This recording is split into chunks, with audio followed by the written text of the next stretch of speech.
दो हिंदुस्तान बन रहे हैं, एक अमीरों का हिंदुस्तान और दूसरा गरीबों का हिंदुस्तान। और इन दो हिंदुस्तानों के बीच में खाई बढ़ती जा रही है। आपने अभी देखा होगा, अभी दो स्पीकर्स ने बात की, मगर आपने यह नहीं कहा कि रोजगार ढूंढने के लिए उत्तर प्रदेश में, बिहार में रेलवे की नौकरी के लिए वहां पे युवाओं ने क्या किया और क्या हुआ, इसके बारे में आपने नहीं बोला। गरीब हिंदुस्तान के पास आज रोजगार नहीं है। प्रेसिडेंशियल एड्रेस में बेरोजगारी के बारे में एक शब्द नहीं था, और पूरे हिंदुस्तान में आज हिंदुस्तान का युवा रोजगार ढूंढ रहा है। हर स्टेट में, उत्तर प्रदेश, बिहार, सब जगह हिंदुस्तान का युवा एक ही चीज मांग रहा है, रोजगार हमें दे दो, और आपकी सरकार नहीं दे पा रही। आपको मैं आंकड़ा देना चाहता हूं, इस पिछले साल 3 करोड़ युवा रोजगार खोए हैं। आप बात करते हो रोजगार देने की, 2021 में 3 करोड़ युवा रोजगार खोए हैं। 50 साल से सबसे ज्यादा बेरोजगारी आज हिंदुस्तान में है। आपने मेक इन इंडिया की बात की, स्टार्टअप इंडिया की बात की, मगर जो रोजगार हमें, हमारे युवाओं को मिलना चाहिए वो नहीं मिला, और जो था वो गायब हो गया। और ये सच्चाई है, और इस सच्चाई को आप भी पहचानते हो, क्योंकि आपने भी अपने भाषणों में रोजगार के बारे में कुछ नहीं कहा। कितना रोजगार पैदा किया गया है, किस प्रकार किया गया है, उसके बारे में आपने नहीं बोला, और आप बोल भी नहीं पाएंगे, क्योंकि अगर आप बोलेंगे तो हिंदुस्तान का युवा आपकी ओर देख के कहेगा कि मजाक कर रहे हैं। तो ये स्थिति पैदा कैसे हुई? ये दो हिंदुस्तान पैदा कैसे हुए?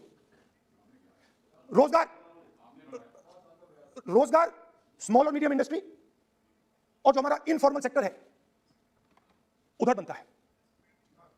लाखों करोड़ रुपया आपने उनसे छीनकर हिंदुस्तान के सबसे बड़े अरबपतियों को दिलवा दिया। आपने पिछले 7 साल में अनऑर्गेनाइज सेक्टर और स्मॉल और मीडियम इंडस्ट्री पर एक के बाद एक आक्रमण किया है। सात की कर रहा हूं मैं, 7 की भी करूंगा मैं अपने भाषण में अंत में 60 साल की बात करूंगा आपको खुश करने के लिए, आप ठहर जाइए। मगर असंगठित जो सेक्टर है उस पर आपने आक्रमण किया। कैसे किया? नोटबंदी, गलत जीएसटी और कोरोना के समय जो सपोर्ट उनको देना था आपने नहीं दिया। नतीजा क्या हुआ? नतीजा यह हुआ कि आज 84% हिंदुस्तान के लोगों की आमदनी घटी है, और वो तेजी से गरीबी की ओर बढ़ रहे हैं। यूपीए की सरकार ने, आपने पूछा 60 साल की बात आपने कही, यूपीए की सरकार ने 23 करोड़ लोगों को गरीबी से निकाला था 10 साल में। हमारा आंकड़ा नहीं है, यह सच्चा आंकड़ा है। 27 करोड़ लोगों को हमने गरीबी से निकाला था, और 23 करोड़ लोगों को आपने गरीबी में वापस डाल दिया। और हो क्या रहा है? फॉर्मल सेक्टर में मोनोपोलीज बन रही है। किसी भी आप सेक्टर में देखिए, और सबसे दो मोनोपोलिस्ट के बारे में थोड़ा सा बोलूंगा। उसको वो कोरोना के समय अलग अलग वेरिएंट्स आते हैं ना, डेल्टा, ओमिक्रॉन, वो डबल ए वेरिएंट है, और वो पूरा का पूरा हिंदुस्तान के ये जो अर्थव्यवस्था है उसके अंदर फैल रहा है। आपने बात उठाई तो मैं उसके बारे में पहले बोल देता हूं। एक व्यक्ति को, नाम नहीं लूंगा, एक व्यक्ति को हिंदुस्तान के सब पोर्ट्स, हिंदुस्तान के सब airport, power transmission, mining, green energy, gas distribution, edible oil, जो भी हिंदुस्तान में होता है उधर अदानी जी दिखाई देते हैं। और दूसरी side Ambani ji, petrochemicals, telecom, retail, e commerce में मोनोपोलियां। तो पूरा का पूरा धन जो है चुने हुए लोगों के हाथ में जा रहा है। और आपने जो असंगठित सेक्टर को खत्म किया, देखिए अगर आप इनफॉर्मल सेक्टर को खत्म कर देते और मैन्युफैक्चरिंग जॉब्स आप क्रिएट कर देते तो फिर इतनी प्रॉब्लम नहीं आती, फिर दो हिंदुस्तान नहीं बनते। मगर आपने क्या किया? आपने असंगठित सेक्टर को खत्म कर दिया। नोटबंदी, जीएसटी, कोरोना, सारे के सारे जो स्मॉल और मीडियम बिजनेस है उनको आपने बंद कर दिया। बोलने दीजिए। सारे के सारे जो स्मॉल एंड मीडियम इंडस्ट्री है आपने उसको खत्म कर दिया, नष्ट कर दिया। अगर आप उनकी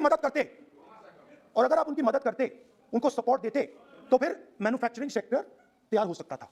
मगर जो लोग आपका मैन्युफैक्चरिंग सेक्टर बना सकते थे उनको आपने खत्म कर दिया। तो आज हिंदुस्तान में आप मेड इन इंडिया की बात करते रहते हो। मेड इन इंडिया हो ही नहीं सकता। आज बात खत्म हो गई है, क्योंकि मेड इन इंडिया वाले हैं कौन? मेड इन इंडिया वाले स्मॉल मीडियम वाले हैं। उनको आपने खत्म कर दिया। मेड इन इंडिया वाले कौन है? असंगठित लोग हैं, उनको आपने खत्म कर दिया, हटा दिया, परे कर दिया। मेड इन इंडिया नहीं होने वाला है।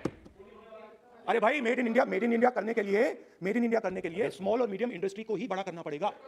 बिना स्मॉल और मीडियम इंडस्ट्री को सपोर्ट दिए मेड इन इंडिया हो ही नहीं सकता है। और अगर आप पूछते हैं तो मैं आपको बताता हूं, मैन्युफैक्चरिंग जॉब्स की अगर हम बात करें तो मेरे पास आंकड़ा है यहां पे, पिछले 5 साल में मैन्युफैक्चरिंग जॉब्स 46% कम हुए हैं।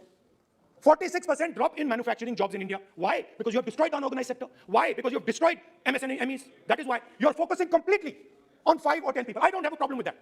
I don't have a problem with big industry. Focus on them. That is the reality. और हो क्या रहा है? 2 हिंदुस्तान बन रहे हैं, आप यहाँ पे भाषण देते रहते हो, नया Hindustan, new India, make in India, और कौन से नारे हैं? Startup India. आप ये बोलते रहते हो और देश में बेरोजगारी फैलती जा रही है। और आप ये मत सोचिए कि ये जो गरीब हिंदुस्तान है जिसको आप बना रहे हैं, ये मत सोचिए कि ये चुप बैठा रहेगा। ये मत सोचिए कि ये चुप बैठा रहेगा, ये चुप नहीं बैठा रहेगा। इस हिंदुस्तान को सब कुछ दिख रहा है। इस हिंदुस्तान को दिख रहा है कि आज, सुनिए, इन लोगों को दिख रहा है कि आज, ये आंकड़ा आप सुनिए, ये आपकी सरकार की देन है, ये आंकड़ा अच्छी तरह सुनिए। इस गरीब हिंदुस्तान को दिख रहा है कि आज हिंदुस्तान के 100 सबसे अमीर लोगों के पास हिंदुस्तान के 55 करोड़ लोगों से ज्यादा जायदाद है। बात समझिए, 10 लोगों के पास 40% हिंदुस्तान से ज्यादा धन है। 10 लोगों के पास। ये कैसे हुआ? ये आपने किया, ये नरेंद्र मोदी जी ने किया। और तो मैं आपको एक सुझाव देता हूं, प्रधानमंत्री जी को आपको सुझाव देता हूं, ये जो 2 आप हिंदुस्तान आप बना रहे हैं, इन 2 हिंदुस्तानों को जोड़ने का काम जल्दी से शुरू कीजिए। स्मॉल एंड मीडियम इंडस्ट्रीज की मदद करना शुरू कीजिए। जो हमारे बेरोजगार युवा हैं उनकी मदद कीजिए। और ये जो आप पूरा का पूरा धन इन्हीं 5-10 लोगों को दे रहे हो, क्योंकि ये आपकी मार्केटिंग करते हैं, आपको टीवी, व्हाट्सएप, फेसबुक पे लगाते हैं, ये काम आप बंद कीजिए, नहीं तो देश का नुकसान होगा। आपका नहीं, देश का नुकसान होगा। तो पहला मेरा सुझाव ये है। नंबर 2 और नंबर 3 भी है, अभी आएगा वो। और वो जो आपने 60 साल की बात कही थी, वो नंबर 3 में आएगा।